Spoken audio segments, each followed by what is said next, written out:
Hi, I'm Cory Treffiletti, SVP of Marketing for FIS.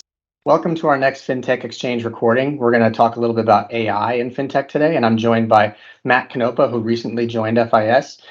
So thanks for joining me. We're going to go through a couple of questions around AI and FinTech, and specifically, we want to start with the idea of how is AI being applied these days to improve the customer experience in FinTech?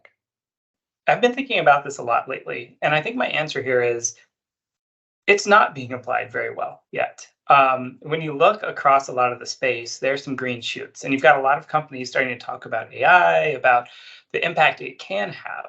But I think that you're seeing a lot of nervousness in the general market because people aren't yet sure how AI is going to be impacted by regulators and how regulators are going to react to AI starting to be part of the equation.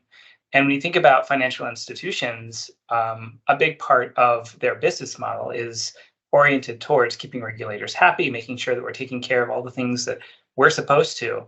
And so, while that's an unsatisfying answer, I think the potential is still in front of us, which means there's a lot to do, but not much in terms of like customer improvement, customer experience gains have been realized yet.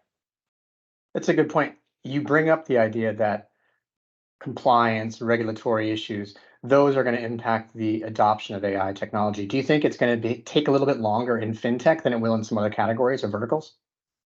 I think so. And I also think that that's going to be partially due to some of the collaborative nature with regulators. It's not just a huge wall. There is a wall, but a lot of times you also want to try and reach out to them and say, hey, here's what we're thinking about. And that helps shape future policy. So I think that that's going to be a little bit of a speed bump in terms of getting to a final acceptable solution. And I think that it'll be evolving. This is going to be an iterative thing because regulators often have to respond to spikes or things that were coming out of left field that weren't previously acknowledged or recognized when the policy was first made. So thanks for joining us and listening to our conversation around AI. Please make sure you tune in, subscribe, and listen for any more updates around various topics that are related to fintech, financial services, and solutions around technology on our channel. Thanks.